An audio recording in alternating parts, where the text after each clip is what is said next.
Hello, ladies and gentlemen, loyal Imperial citizens and rebel scum alike. Welcome to another Liam Aiden gameplay video. Back with more Star Wars Galaxy of Heroes today, where we're going to be recapping some of the news that has come out this week because it's been a busy time at the holotables, let me tell you. We've got a lot to go over, so without further ado, let's get going. So the first thing that I want to touch on is, of course, the possibility of a Palpatine rework. Now, as you will have noticed, earlier this week, Palpatine got a little cosmetic upgrade, a few little visual tweaks to his appearance in-game. Now, this wasn't announced. We didn't get any announcement about it, actually. It was just kind of snuck in there under the radar, an update earlier in the week, just a minor update, and Palpatine suddenly changed the way he looks. Now, no difference in terms of how he actually performs in the game as of yet. This just appears to be cosmetic, but it's got people wondering, are we on our way to a Palpatine upgrade? Especially because the last time we saw this, the last time we had a character suddenly undergo a cosmetic upgrade was Vader a few months back. Now, if you remember, Vader went through exactly the same thing. He suddenly had this visual upgrade, and then a little while later, we got the announcement of the Vader rework. And what a rework it was. That addition of the Merciless Massacre has really transformed that character. Vader, that was the beginning of new life being breathed into the Empire Squadron. So that continue with the introduction of Admiral Piet, of course. But Vader now behaves like a legendary, really revolutionized this character that otherwise didn't have a whole lot of utility, being quickly outpaced by the other characters, especially Galactic Legends. So are we heading for something similar for Emperor Palpatine? Are we going to see a rework, or is this just a few visual tweaks ahead of or in anticipation of the launching of the Sith Eternal Emperor Galactic Legend? Who knows? I'm very hopeful that this could actually lead to a Palpatine rework, and we could see even more viability coming to the Empire squads at the holotables. What do you think? As always, comments down below. I'd love to hear your thoughts. Sticking with Galactic Legends, let's talk a little bit more about that because, again, we got more news this week. So during the week, Galactic War Report, it's a podcast about Star Wars Galaxy of Heroes, they had an interview with a developer at Capital Games, and they also had this pretty cool video I'm showing you some pieces of now, celebrating the launch of these new Galactic Legends, a kind of sneak peek of what we're going to expect when they finally arrive on the holotables. And more than that, we actually got the date. We now know that October 7th, so next week, October 7th, that is when these new Galactic Legends are going to be launched. Not far away at all now. Very, very close. So we can expect a kit reveal in the not too distant future. Any day now, I'd say we can expect a full kit reveal for both of those legends. And then starting on October 7th, you're going to be able to start working toward Jedi Master Luke Skywalker and Sith Eternal Emperor. Very exciting, and I have to say, having watched these videos, I'm actually really stoked for both of these characters now. It looks like they've really put some thought into at least the artwork on these kind of battles, on the way you're going to unlock these characters. Now, I know that the last Galactic Legends that they launched, Rey and Supreme Leader Kylo Ren, there was a lot of criticism about the way they were launched, a lot of criticism about the events. I know in particular this kind of token or ticket system that you have to go through, and then this kind of rock, paper, scissors mechanic that's involved in actually getting the shards and unlocking the characters came in for a lot of criticism. Maybe we're in for more of the same, I don't know. One of the few good things that you could say about the Rey and Supreme Leader Kylo Ren events were that they look beautiful, and it certainly looks like that is going to be kept up with these latest Galactic Legends. From this video, they do look like they're going to be very beautiful events. Are they going to be better events, better thought through, different mechanics?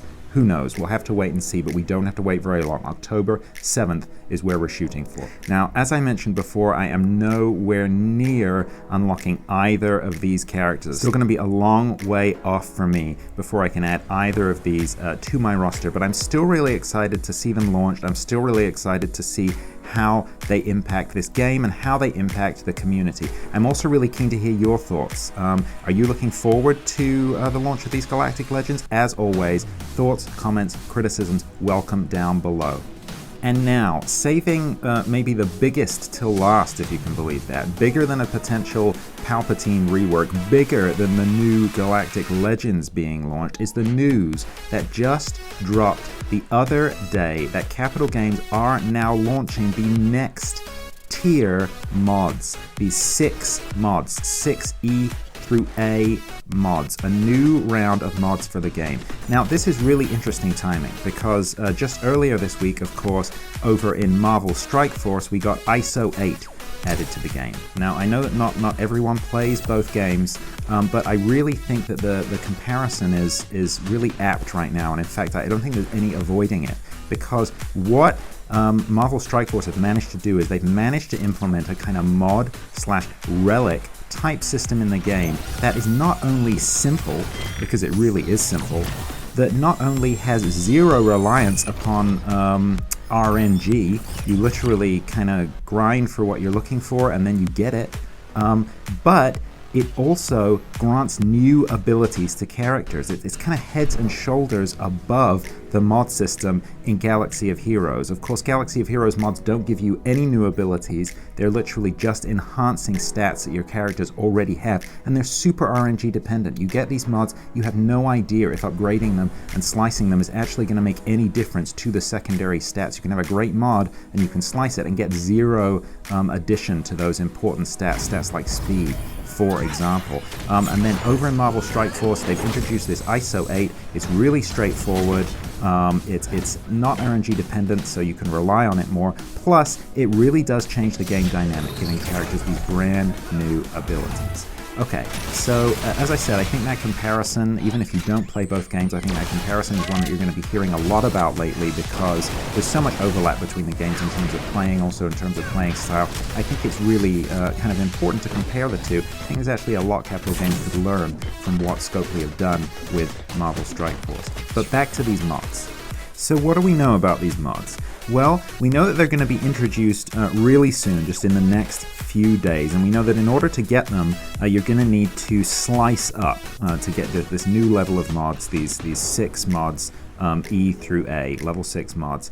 And in order to do that, you're going to have to use these brand new slicing materials that they're introducing into the game. And in order to get these materials, you're going to have to compete in, wait for it, Galactic Challenges. Yes.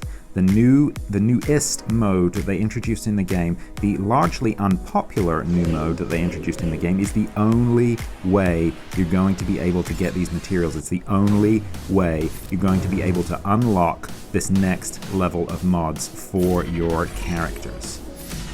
That is an interesting move.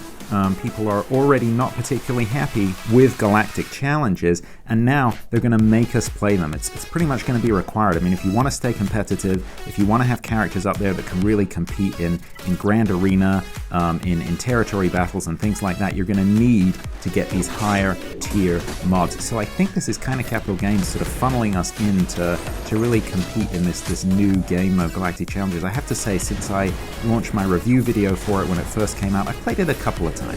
I've looked at it, but honestly, it's not something I've added to my daily playthrough of the game. It's not something I really engage with. So this is one way to make us do it, I guess. This is one way to get us involved in those Galactic Challenges, make them a requirement for the next level of mods. So it looks like once again these mods are going to be highly RNG dependent. Basically, you're just getting another chance, another roll with these mods. You get to slice them again to bring them up to this higher level. And potentially, again, you can upgrade these secondary stats. So the primary stats are going to be unaffected. It's all about those secondary stats. And again, it's going to be all about kind of adding speed. I guess if you have really good mods already, if you've been slicing them, upgrading them and slicing them, and you haven't got the full hit on speed, because you can get 5 upgrades on the speed stat, if you've got a good speed mod anyway and you didn't get it already, I guess this is another chance to get that extra hit, to get that extra upgrade on the speed stat. If you already have it, it looks like they're going to be capping the number of times that a single stat can be upgraded to 5. So if you already have a mod that's completely maxed out on speed, for example, or any other stat for that matter that you're trying to upgrade, you won't be able to hit it again. It can only be upgraded 5 times on any particular stat. So once you slice that one up, you're going to be upgrading some other stat on it, not that particular one if it's already maxed out at 5. But I guess this is another possibility. People can get that other chance to increase the speed stat on their mods. I don't know how I feel about this. So we knew that this was coming. So actually when Capital Games introduced Relics a while back, there was an accidental leak.